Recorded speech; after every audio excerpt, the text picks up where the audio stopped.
Elias had been stationed on planets Elari for only 3 days. He came to repair a signal tower, refill supplies, and leave quietly. But from the moment he stepped off his shuttle, one alien girl made sure that would not happen. Her name was Nari. She had strange blue skin that shimmered like moonlight, long silver hair, and 4 fingers on each hand. She followed Elias everywhere. "Why do your eyes blink so much?" she asked, laughing. Elias sighed, adjusting the panel on his toolkit. "That's how humans work," he said. Nari leaned close. "Maybe they blinked because they're lying." He looked at her. "Are you calling me a liar?" "No," she grinned. "Just your face." That was her way, playful, loud and fast-talking. The other villagers rolled their eyes when she bounced around Nari again. One old alien whispered, "She never grew up," said another. But Elias didn't mind her company. She asked questions that made no sense. Do human hearts make music? Can your bones melt if you're in love? Do your people sing to rocks? Elias laughed more with her in one day than he had in months. But then came midnight. It was quiet. The forest outside the village made soft clicking sounds. Elias was almost asleep inside his guest hut when he heard a knock light and slow. He opened the door and saw Nari standing there. No grin, no jokes, just wide, scared eyes. "Can I stay here tonight?" she asked in a whisper. Her voice didn't sound like hers. Elias frowned. "Is everything okay?" She shook her head. "No questions," she said, "just." "Please, I can't be alone right now." Elias nodded and stepped aside. Nari walked in slowly, like something was chasing her shadow. She sat on the floor and hugged her knees. Elias handed her a blanket. She didn't take it. Instead, she whispered, "Will you hold me?" The words hit him hard. This was the same girl who had spent the day racing birds and joking about his ugly beard. Now she looked like a child lost in a storm. He moved beside her and wrapped the blanket around both of them. She leaned into his chest, body cold and shaking. "I don't know what's real anymore," she said softly. "When I sleep, I see them again." Elias didn't ask who them was. He just kept holding her. "I used to laugh like this when I was in the cages." She continued, "They said if I smiled enough, they'd stop hurting me." She gave a dry laugh. It worked, sometimes. Elias felt his chest tighten. She kept talking, but her voice was fading, like it was afraid to be heard. "One time I laughed so loud, the guards thought I was crazy," she said.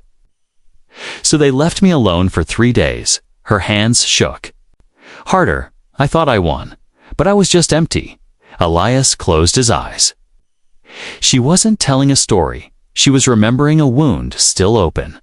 And all he could do was hold her together while she quietly fell apart. She didn't cry, not the way humans do. No tears, no sobs. Just silent trembling and tiny gasps, like someone forgetting how to breathe. Hours passed like that, until her body stopped shaking and her breathing slowed. "I forgot how to cry," she whispered, half asleep, "my kind. We lost that long ago, but right now, I think my heart is trying." Elias didn't answer. He just held her tighter and made a silent promise. She would never have to hide behind a laugh again. Outside, the forest was still, but inside the hut, something had changed. Nari had broken, not to fall apart, but to be rebuilt. And the first piece was already in place. Someone who listened, someone who stayed, someone human. The next morning, Nari was gone. Elias woke to find the blanket folded neatly beside the door. No sign she had ever been there. No footprints, no farewell. But he knew last night had been real.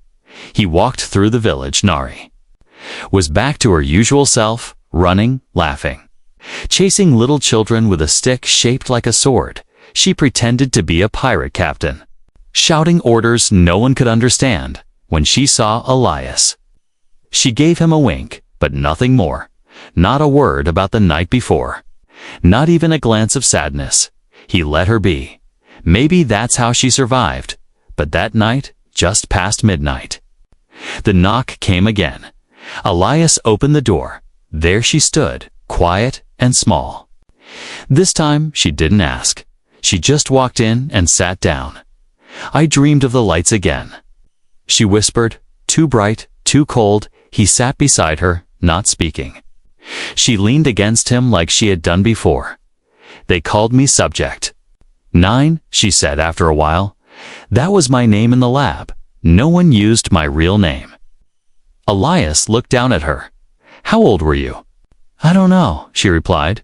We don't count years like humans, but I was small, scared. She pressed her hand against his chest. Your heart always makes that sound, she said. It's strange, but it calms me. He placed his hand over hers. It's called a heartbeat, he said. It means I'm alive. She nodded slowly. When I was inside the cages, I would press my ear to the wall to hear if the other ones were still alive. If I heard nothing, I knew they were gone. The silence grew heavy. Only the forest outside spoke in clicks and soft rustles. I don't laugh because I'm happy, she said softly. I laugh so no one will ask what's wrong. Elias felt something deep inside shift. She wasn't just some strange alien girl anymore. She was broken in places no one saw. You don't have to laugh with me, he said gently. You can just be. She didn't reply, but she didn't leave either. The next night, she came again. And the one after that, and again. Each time bringing a new piece of the puzzle. One night, she whispered, they put something inside my blood. Something that burned. Another night, they made me watch the others sleep, then disappear. Elias listened, never interrupting. He offered warmth. Silence, presence, no solutions, just stillness. Some nights she didn't say a word. She just curled up beside him, hands gripping his shirt, breathing slow, and that was enough. During the day, Nari never changed. She laughed with the village kids. She raced through the river paths. She called Elias Stoneface and pulled faces at him when no one was looking. But once the moon was high, she came back to him. Always gentle, always quiet. The villagers didn't notice, or maybe they didn't want to. To them, she was just Nari the strange, Nari the star. Loud Nari, the silly girl who never grew up, but Elias saw the truth. He saw the weight she carried in her bones, the pain hidden behind every joke, and the more time he spent with her, the more he realized something else. He wasn't just helping her heal, she was helping him too. He had come to Zalari as a stranger, alone, bitter, half forgetting why he left Earth, but in Nari's presence, he remembered warmth. He remembered connection. He remembered what it felt like to matter. One night, Nari whispered, "You're not like the others." "How so?" Elias asked. "You stay," she said. "Everyone else leaves. I'm not leaving," he said firmly. Her eyes shimmered. "Promise." "I promise." That night, she didn't tremble. She didn't shake. She just rested, and Elias sat awake for hours, watching. The alien girl who is always laughing finally find a little peace in the quiet, in the dark, in his arms. Elias sat at the village square, sipping a warm fruit drink the locals called zelth. Children ran around, laughing, tossing seeds into the air that floated like tiny, glowing bugs. Nari sat on the roof of a nearby hut, pretending to be a queen. She shouted, "You bring me berries," and laughed when no one listened. Everyone smiled, even Elias, but something tugged at him. Something small and quiet, just like her voice at midnight. That night had come and gone again, like the others. She returned. No jokes, no crown, no loud voice, just her head on his shoulder. And her quiet words, "Do you think I'm lying to everyone?" She asked. "No," Elias answered. "I think you're protecting yourself." She looked up. I laugh so they don't worry. I smile so they don't ask. He wanted to say she didn't need to do that, but he knew her world wasn't. Like his, her people didn't talk about pain. They feared it. They buried it with silence and smiles. The next morning, Elias went to the elders' hall. A long wooden chamber built around a singing tree that vibrated softly. 3 elders sat. In wide chairs covered in moss and beads, he bowed respectfully. "I wish to speak of Nari," he said. One elder frowned. "Nari is strange, yes, but she brings laughter. That is enough. She cries at night," Elias said. "She remembers things, bad things." The elders exchanged looks. "She has no scars," one said. "She brings no burden," said another. "She is joy, not sorrow, but it's not real joy," Elias said firmly. "She's in pain." The oldest elder leaned forward. "Human," he said. "We do not speak of what we do not see. If she smiles, she is well." Elias left with a tight chest. Nari had been right. They didn't want to see her truth. Later that day, Elias found her sitting by the river. Legs in the water, she tossed stones, one after the other. "They said I'm fine, didn't they?" she asked without turning. He nodded. "They don't want the truth." Nari's smile was thin. "I used to think that if I smiled enough, maybe I'd forget to. But it doesn't go away." A small silence followed. The water rippled. "Under the red sky, I hate how good I am at pretending," she whispered. "I even fool myself." Elias sat beside her. "You don't have to pretend with me," he said. "Not ever." She leaned against him. "I don't know who I am when I stop smiling." "You'll find her," Elias said. "And I'll help." The next evening, during the community gathering, Nari performed a song. She danced, twirled, and laughed like firelight. The crowd clapped. Even the elders smiled. But Elias saw the tiny twitch in her hand, the way her jaw locked just before she spoke, and how her eyes didn't shine like they used to. When the dance ended, she walked over and sat beside him. "Did they love it?" she asked. "They cheered," he said. "And you?" "I saw you," Elias said. "I saw you trying." She looked down. "I don't know how to just be Elias without the act. I feel hollow." He took her hand. "Then start small," he said. "Don't smile tonight if you don't want to." She looked up, surprised. "No one's ever said that to me." "Then let me be the first." That night, Nari didn't come to his room. At first, he worried, but the next morning, she walked up to him with no smile, just calm. "I slept," she said simply.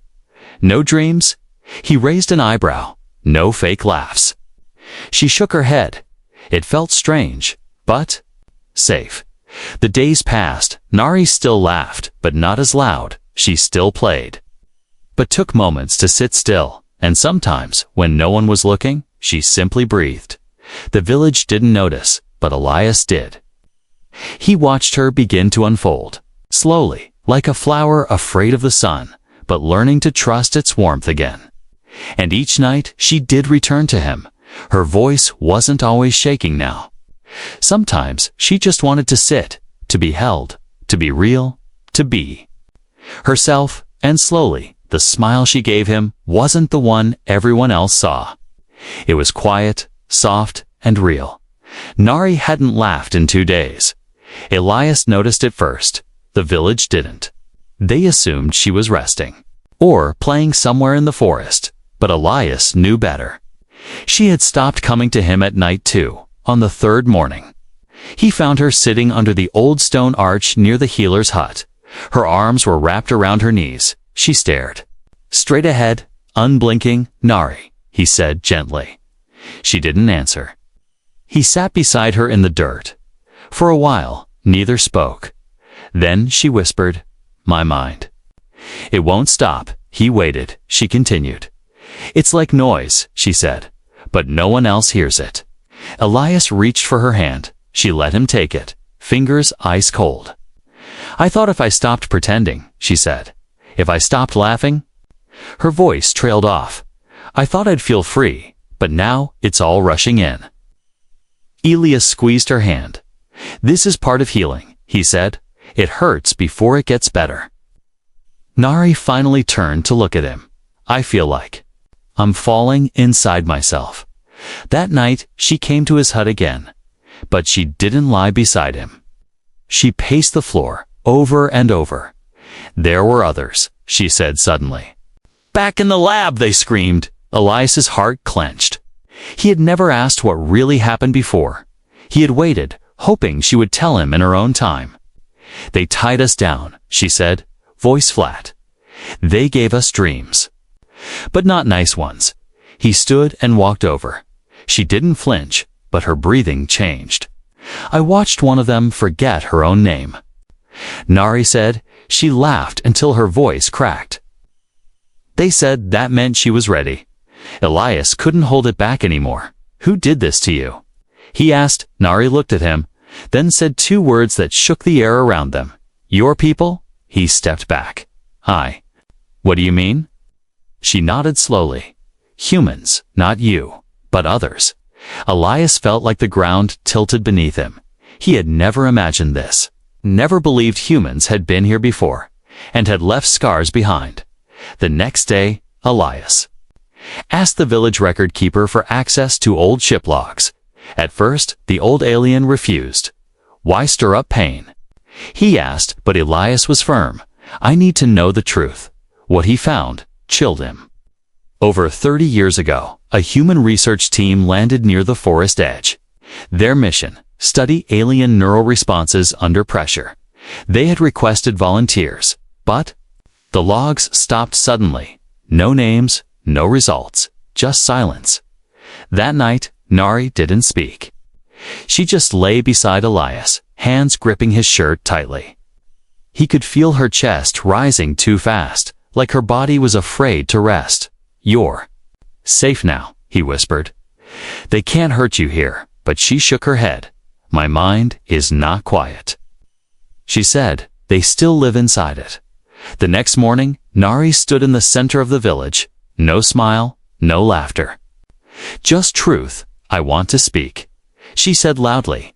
The elders stared in confusion. Children watched in silence. "I was taken," she said, "by outsiders, by humans. They used me, they broke me.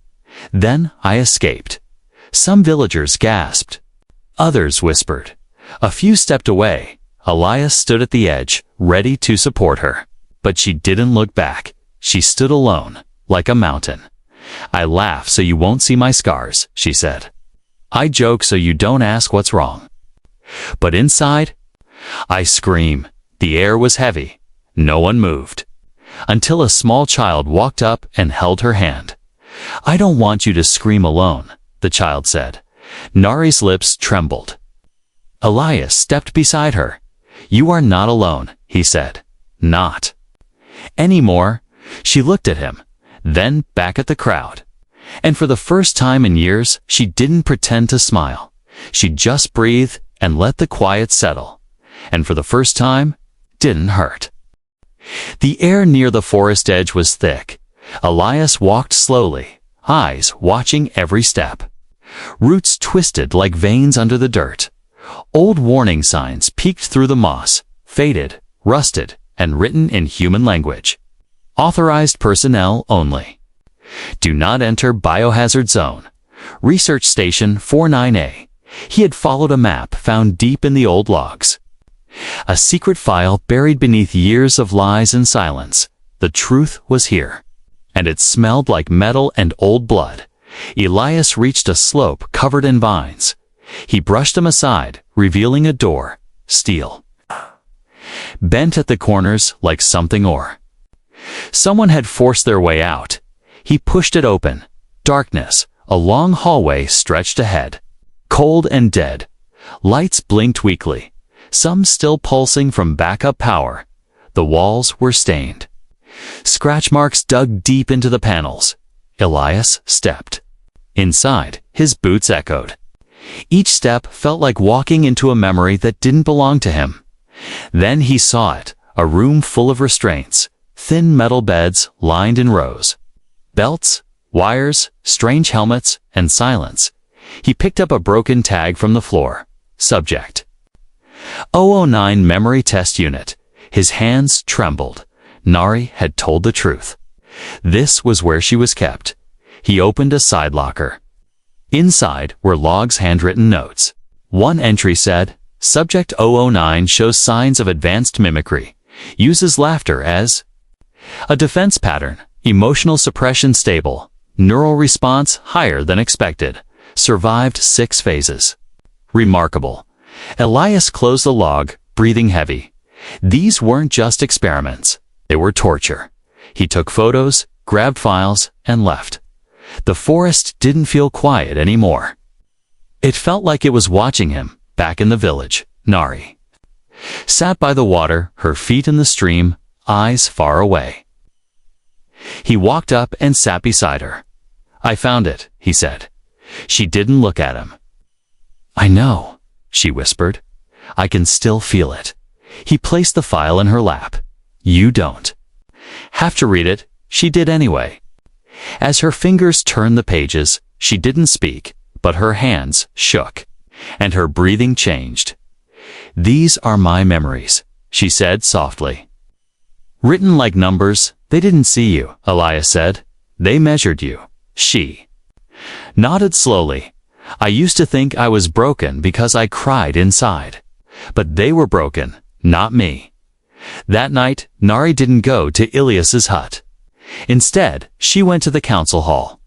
I want to speak again, she said. The elders hesitated, but let her in. She stood in front of them, holding the file. This is where I was kept, she said. Not far from here. This is what they did. She read the entry aloud. Her voice did not shake. Not once. When she finished, no one spoke. Then one elder said, We didn't know. Nari looked at him. But you didn't ask. You saw my laughter. And that was enough for you. The room fell quiet. Then another voice spoke, Elias, from the back. She survived something no one should. He said, and she chose to live. She deserves more than silence. A young villager stepped forward. My sister plays with her every day. He said, I thought she was just funny. I didn't know she was brave. More voices followed. Soft apologies. New understanding. Nari stood tall. Tears still wouldn't come. Her species had long forgotten how. But her eyes were clear. Later that night, she sat with Elias near the fire. I hated that place, Sue said. I wanted to burn it down. Maybe one day we will, he said. But for now, you've already taken its power away. She looked at the stars. I never thought anyone would believe me. He took her hand. I didn't believe in much before I met you. She smiled. Not a performance, not a shield, just a quiet, small truth. For the first time, the pain didn't control the room. It sat beside her, no longer a monster, just a memory, and slowly, Nari began to heal, not by forgetting, but by being seen. The village fire crackled in the center of the gathering space.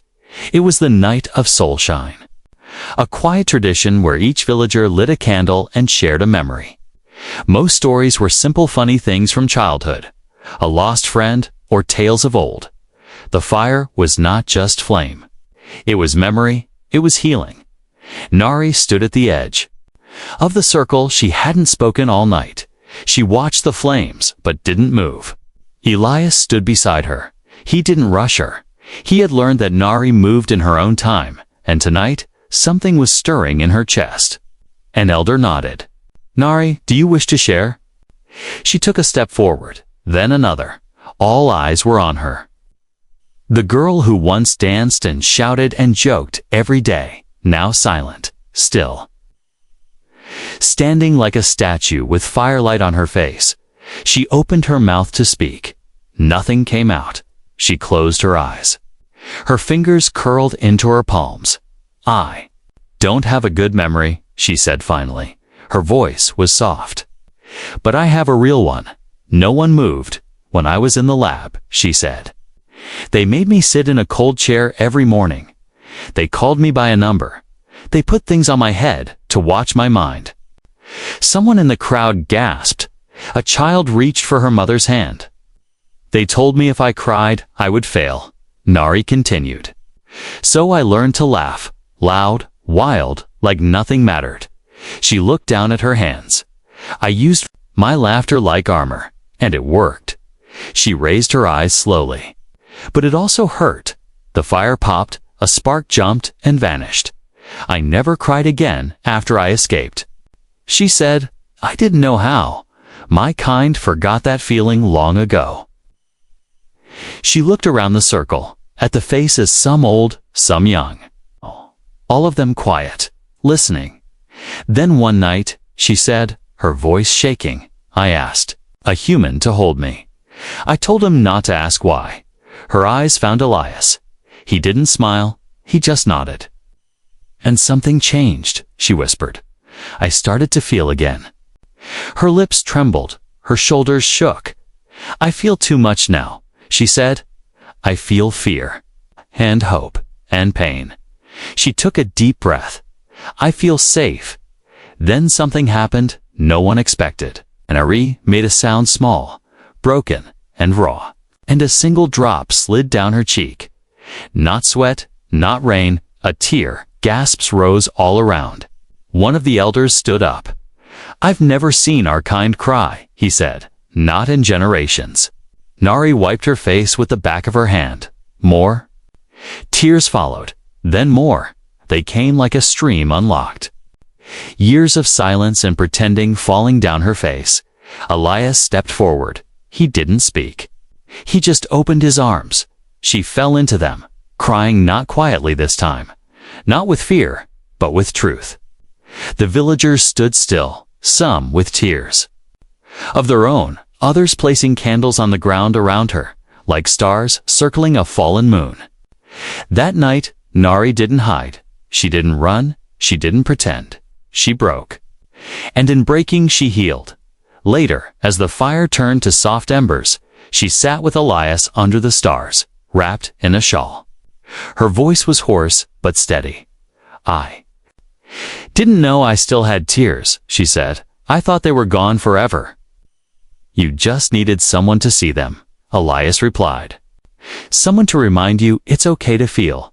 She smiled, not a mask, not a cover, a real smile.